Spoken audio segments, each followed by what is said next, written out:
असम के कछार जिले के काटीगोड़ा की एक ईंट भट्ठे के चिमनी गिरने की घटना में 5 लोगों की मौत हो गई। आज घटना में घायल दो लोगों की मौत हुई है। दुर्घटना में घायल 6 लोगों का फिलहाल इलाज चल रहा है। ये दुखद घटना कल शाम की है, जब ईंट भट्ठे में विस्फोट होने से चिमनी गिर गई, जिसमें मौके पर ही 3 लोगों की मौत हो गई, जबकि 12 लोग घायल हो गए हैं। घायलों का प्राथमिक इलाज के बाद सिलचर मेडिकल कॉलेज में रेफर किया गया है। आपको बता रहे हैं, ये असम के कछार जिले की एक घटना, असम के कछार जिले की काटीगोड़ा की एक घटना है, जहां ईंट भट्ठे की चिमनी गिरने से 5 लोगों की मौत हुई है और आज घटना में घायल 2 लोगों की मौत हो गई है।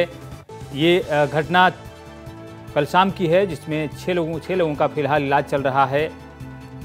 कल शाम जब ईंट भट्ठे में विस्फोट हुआ तो चिमनी गिर गई और इसमें मौके पर ही 3 लोगों की मौत हो गई थी, जबकि 12 लोग घायल हुए थे और घायलों का प्राथमिक इलाज के बाद सिलचर मेडिकल कॉलेज अस्पताल रेफर किया गया है। लेकिन आपको बता दें कि आज इस घटना में घायल 2 और लोगों की मौत हुई है, तो कुल मिलाकर इस घटना में 5 लोगों की मौत हो चुकी है। ये तस्वीरें आपके सामने हैं, ईंट भट्ठे की तस्वीर, जहां पर ये घटना घटी है और वहां पर आप दमकल कर्मी को देख सकते हैं, आग को बुझाते हुए लोगों का जमावड़ा है।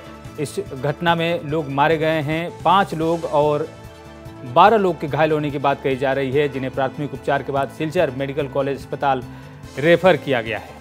ताज़ा जानकारी के लिए जुड़ेंगे हमारे संवाददाता विक्रम सरकार से। विक्रम, इस पर ताज़ा जानकारी क्या है?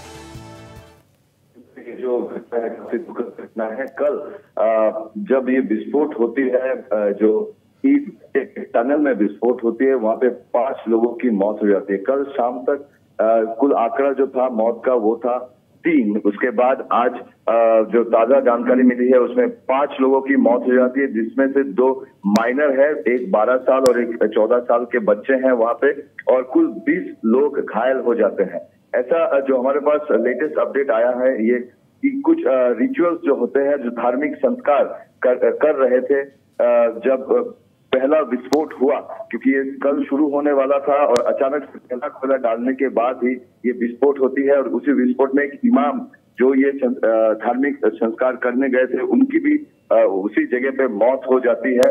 तुरंत ही कार्रवाई करते हुए वहाँ पे जो दमकल की टीम है वो वहाँ पे पहुंचती है। उसके बाद आग बुझाने की कोशिश करते हैं, लोग भी वहाँ पे आग बुझाने की कोशिश करते हैं। जो लोग अंदर फंस गए थे उनको निकालने की कोशिश करते हैं रविंदर, और वहां से पहले प्राथमिक चिकित्सा के लिए उनको कलाइन हॉस्पिटल में भेजा जाता है। उसके बाद उनको सिलचर मेडिकल कॉलेज हॉस्पिटल में भेजा जाता है, जहां पे उन लोगों की अभी वो ट्रीटमेंट चल रही है। रविंदर जी, अब बहुत ही दुखद घटना विक्रम, इसमें अब ये जानना जरूरी हो जाता है कि ये चिमनी कितनी पुरानी थी और क्या इसका निरीक्षण नहीं होता था बार बार, और क्या नियम है इसके निरीक्षण के, ये भी सवाल खड़े होते हैं। और आपने कहा कि कुछ धार्मिक जो रिचुअल्स थे वो हो रहे थे, तो वो कहाँ हो रहे थे? क्या इसके भीतर हो रहा था जहाँ विस्फोट हुआ, या इस पर क्या जानकारी सामने है? जी हाँ रविंद्र, हमारे पास जो जानकारी आई है, क्योंकि इस साल का ये मतलब ये जो ब्रिक है, जो ईंट भट्ठे का जो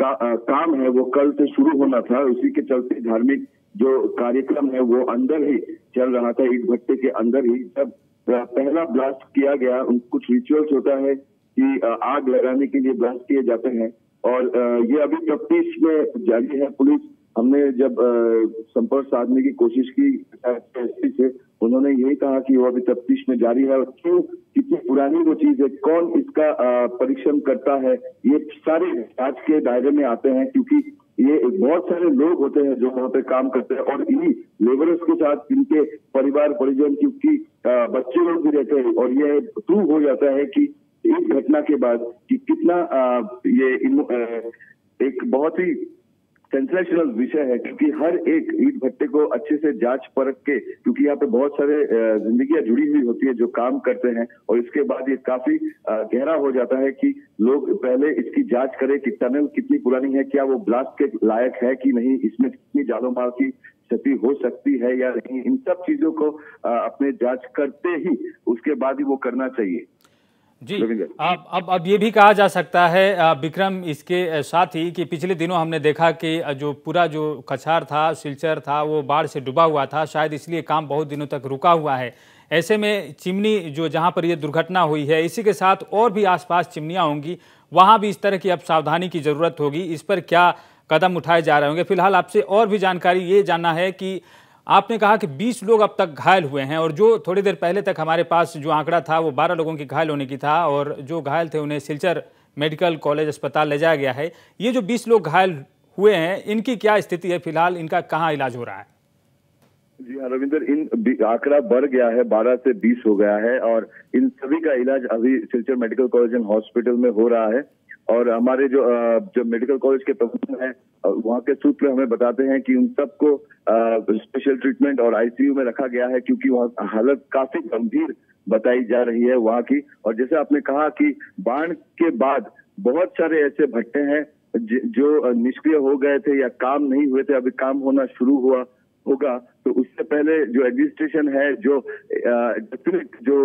डिपार्टमेंट है, उनको पहले इन सब की जांच परख करनी चाहिए और कितना होगा वो एसपी के साथ बात करते हैं कि वो कैसे कार्रवाई करेंगे, जिला प्रशासन और पुलिस प्रशासन क्या कार्रवाई करेंगे और कैसे सतर्कता वो लोग फैलाने की कोशिश करेंगे, ये देखने का विषय है रविंद्र। क्या प्रशासन की तरफ से किसी अधिकारी ने घटनास्थल का दौरा किया है? क्या प्रशासन की तरफ से राहत के बारे में जानकारी दी गई है और मुआवजे के बारे में कहा गया है?